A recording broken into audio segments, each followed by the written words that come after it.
The sun has barely dropped below the South Carolina hills, and already the night is turning frosty. Icy cold mud sucks and pulls at the boots of 100 British redcoats as they struggle to set up camp for the night. Each man is miserable, shivering even through his thick wool coat, and not looking forward to spending another night in the muck and stink of the South Carolina swamplands.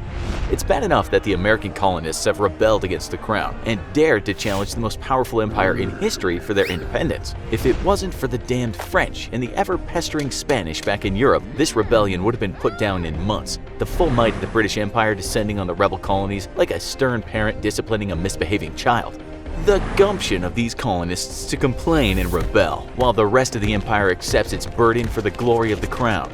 To make matters worse, the rebel colonists have refused to wage war like gentlemen, no doubt fully aware that they could never match the discipline, training, and gallantry of proper British fighting men. Instead, the Americans strike out unexpectedly, using militia forces to lure British regulars into what they believe will be a stand-up battle, only to be ambushed and bushwhacked by American irregulars from the rear. The Americans fight like savages, no better than the natives or the French for that matter. This war is proving to be particularly troublesome and especially unpleasant.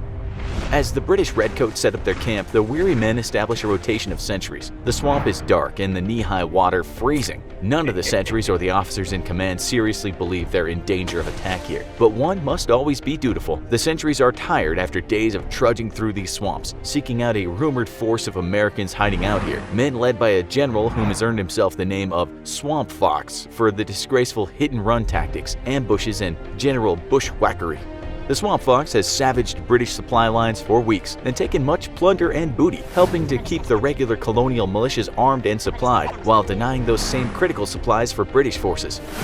A short distance from the camp, a pair of eyes watches the British sentries as they struggle to keep awake and warm in the cold night. The muddy waters are icy, the temperature hovering just above freezing. But none of this phases Francis Marion, the man known to his adversaries as the Swamp Fox. His face has been blackened with charcoal and his military uniform dulled with mud and stained through with green and brown pigments. Behind him in the dark, 24 other men dressed similarly wait silently. They've learned to strike when least expected, to allow the British to lull themselves into a false sense of security. Nobody, and certainly no proper British-trained officer, would ever expect an attack in the wee hours of night, and certainly not from an enemy willing to silently cross through miles of freezing cold swampland in the pitch black. For hours, Marion and his men wait, each bearing the extreme cold and discomfort stoically, never once muttering as much as a single complaint. Finally, after the change of the second watch, Marion looks over his shoulder and nods silently at his second-in-command. It's time. The second watch will be headed to their bedrolls. Most of the camp will be in the midst of fitful sleep, and the third watch sentries struggle to wake themselves up while longing for the minor comforts of their tents. With silent hand and arm signals, Marion commands his men to spread out in a skirmish line. They slowly approach the British camp, their stained and darkened tunics making each man nothing more than a shadowy apparition in the moonless night. The British sentries, no doubt secure in their belief that no madman would dare launch an offensive against such a large unit through such terrible terrain, don't expect a thing.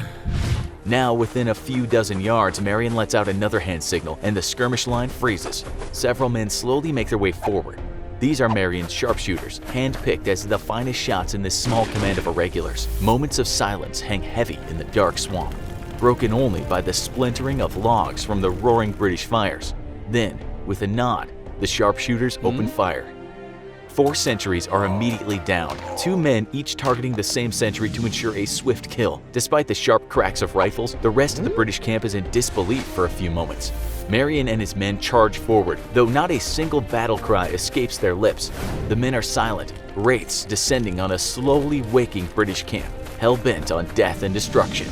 A few moments later, alarmed shouts ring out, realization dawning on the British force. Men struggle to rise from their bedrolls and pick up rifles as Marion and his raiders breach the perimeter. Torches are quickly lit and tossed at canvas tents. Other men pick up blazing logs from the British's own fires and set more tents ablaze. In moments, roaring fires begin to spread across the camp. The roar of rifles overtakes the camp, Marion himself felling a British lieutenant as he exited his tent. The colonists are vastly outnumbered and outgunned in this fight for independence, and have found that killing officers, something utterly unimaginable on a European battlefield, has helped to level the odds by sowing confusion and chaos amongst the British ranks. Now British officers are primary targets, and quickly becoming an endangered species on the American continent.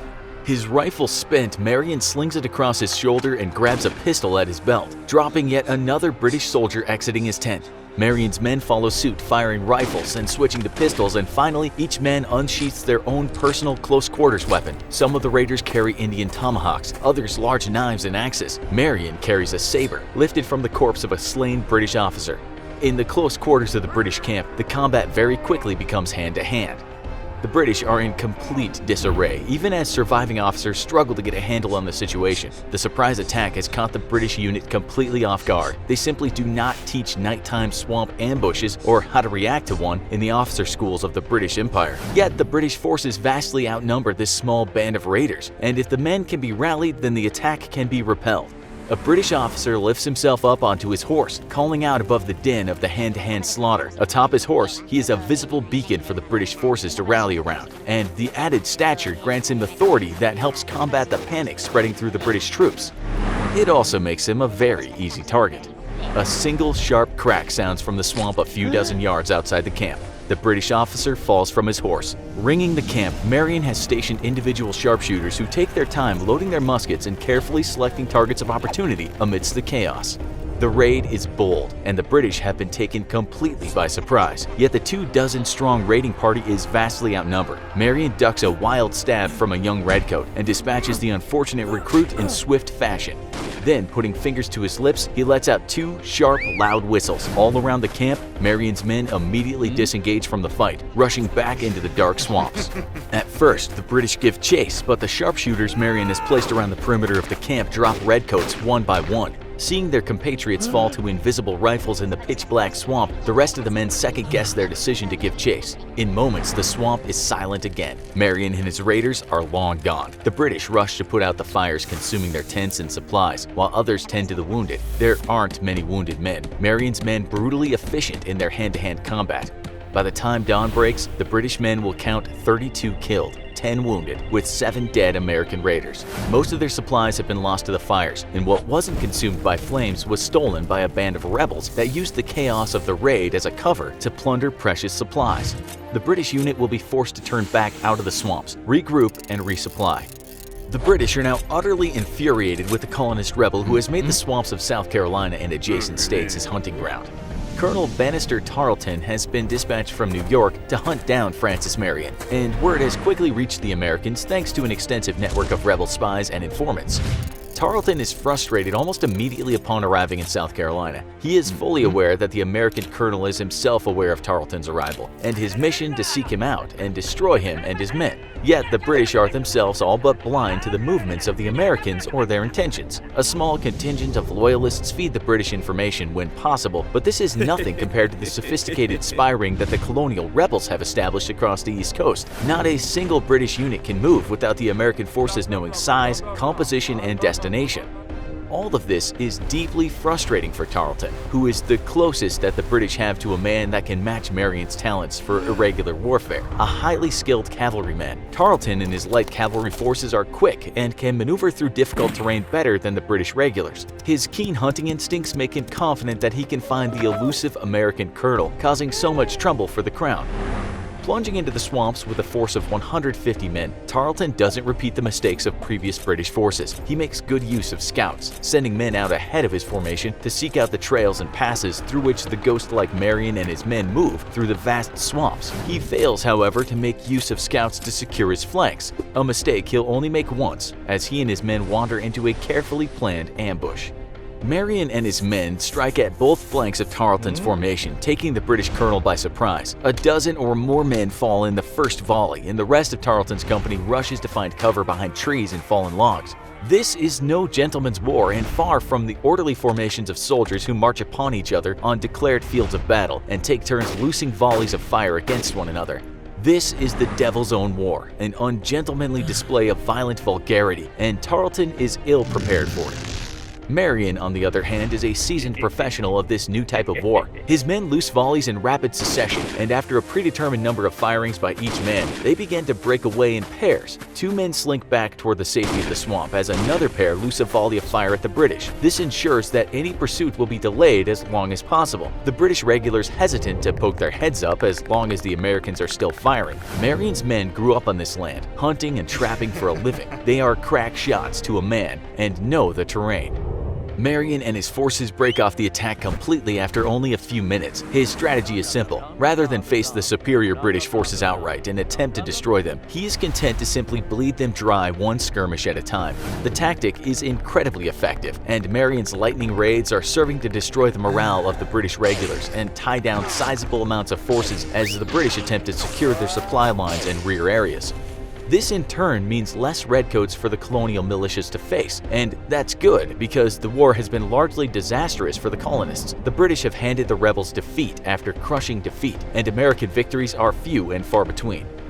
Yet, the British are definitely losing the war, and Tarleton grits his teeth in barely contained rage. Marion and his irregular tactics are only highlighting a crippling problem for the British forces. Their supply lines stretch across the Atlantic to Britain and beyond, and every loss of men and material weakens all British forces on the continent. Marion and his raids are having a far more disastrous effect on the British efforts than he realizes.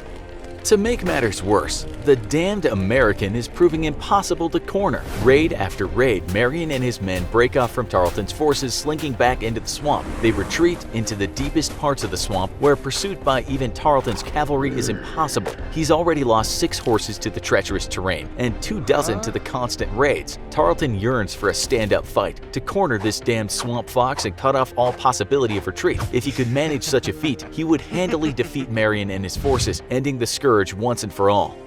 For weeks, the two men play a game of cat and mouse across the deep swamps of the Carolinas. The rest of the war is all but forgotten for the two commanders and their soldiers, the two sides now locked in a very personal and private war all their own. Tarleton proves himself to be a brilliant tactician and very fast to adapt his tactics, but Marion is the keener mind here. He has pioneered a new type of war and proven very adept in its execution. Bled of men and supplies and frustrated in every attempt, Tarleton is forced to retreat. His men are bloodied and demoralized. Food and other vital stocks are running low. What hasn't been used up has been victimized by Marion and his damned raiders time and again. For his part, the Swamp Fox has proven as elusive as his namesake and managed to evade Tarleton time and again. The duel is over, Tarleton grudgingly admitting defeat. Both sides have bled and suffered their private war, but Marion and his raiders have proven the superior. Now the two brilliant and gifted commanders will return to the war at large, but only one of them will be remembered by history. The American Revolutionary War will end shortly after the swamp duels with victory of the colonists, due in no small part to their French allies. Marion will retire from military command to serve as a politician, but his real legacy will be in the lessons he forged at the dawn of a new age of warfare. 2 centuries later, Marion's expertise in irregular warfare will serve to heavily influence American Special Forces, with the United States Army Rangers considering him their founding father. If you like this video and want to see more, then don't worry, we have 2 great options for you. Click on one of the 2 videos for more great content that we know you're gonna love.